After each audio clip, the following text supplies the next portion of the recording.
ধন্যবাদ আপনাকে। বর্তমানে আমি দাঁড়িয়ে আছি প্রধান উপদেষ্টা বাসভবনের সামনে, যমুনার সামনে। এখানে কিন্তু রাত ভরে কিন্তু স্লোগান হয়েছে আওয়ামী লীগ নিষিদ্ধের ব্যাপারে, এবং সেটাই ধারাবাহিকতায় কিন্তু সকাল থেকেই তারা স্লোগান দিয়ে যাচ্ছে আওয়ামী লীগ নিষিদ্ধের ব্যাপারে। এবং আপনি দেখেন এখানে কিন্তু দিয়ে যাচ্ছে স্লোগান আওয়ামী লীগকে নিষিদ্ধ করার, এবং তারা কিন্তু একটা কথাই বলছে আওয়ামী লীগকে নিষিদ্ধ করা আগ পর্যন্ত কিন্তু তারা এই ধরনের স্লোগান দিয়ে যাবে। এখানে কিন্তু সকাল 8টায় হাসনাত আবদুল্লাহরা কিন্তু প্রেস ব্রিফিং করেছে, এবং তারা প্রেস ব্রিফিং করে একটি কথাই বলছে যে আওয়ামী লীগ নিষিদ্ধ না হওয়া পর্যন্ত কিন্তু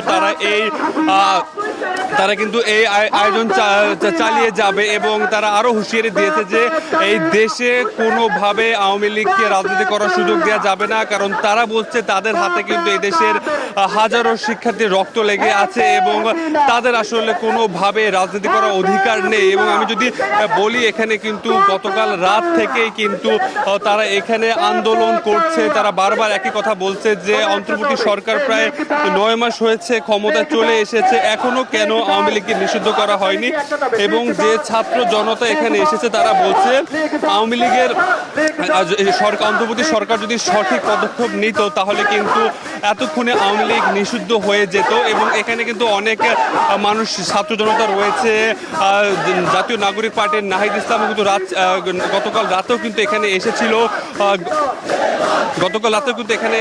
এসেছিল এবং সকালে হাসনাত এসেছে, এবং জামায়াত ইসলামেরও কিন্তু বিভিন্ন নেতাকর্মী এসেছে, এবং তারাও কিন্তু তাদের সাথে একমত পোষণ করেছে। এবং এখানে কিন্তু বিভিন্ন শ্রেণী পেশার মানুষ হচ্ছে, আমরা তাদের সাথে একটু কথা বলতে চাই, তারা আসলে এই যে আওয়ামী লীগ নিষিদ্ধের ব্যাপারে কি বলছে, তাদের মতামত কি সেটাও কিন্তু আমরা শুনতে চাই। আপনি যদি জানাতেন যে আওয়ামী লীগের নিষিদ্ধের ব্যাপারে আসলে আপনি কি মনে করছেন? দেখেন, আজকে আমরা এখানে এসেছি, বাংলাদেশের 16 কোটি মানুষ জানে আমরা এখানে কেন এসেছি। আমাদের আজকে আসার কারণ হলো বাংলাদেশের সবচাইতে বর্বর জাতি আওয়ামী লীগ জাতি, যারা আমার ভাই বোনকে হত্যা করেছে, নির্মমভাবে শহীদ করেছে, তাদেরকে নিষেধ করার জন্য আমরা এখানে এসেছি। আমাদের একটাই দাবি, আমাদের একটাই কথা, আমরা এই গভর্নমেন্টকে, এই ইন্টারিম গভর্নমেন্টকে আমরা পছন্দ করি, ভালোবাসি। আজকে আমাদের আন্দোলনে কেন নামতে হলো, আজকে আমাদের কেন এখানে আসতে হলো, তার একটাই কারণ, আমরা এতদিন ভালোভাবে বলি অন্তর্বর্তী সরকার যদি কোনো ধরনের আপনার সাড়া না পান তাহলে পরবর্তী আপনার কর্মসূচি কি হতে পারে? পরবর্তীতে আমাদের তো দাবি এটাই যে আমরা চাই আওয়ামী লীগকে নিষেধ করা হোক, আওয়ামী লীগকে ব্যান করা হোক। যদি আমাদের দাবি পূরণ হয়, আমরা ইন্টারিম গভর্নমেন্টকে পরবর্তীতে কিভাবে সহযোগিতা করা যায় আমরা সে চেষ্টা করব।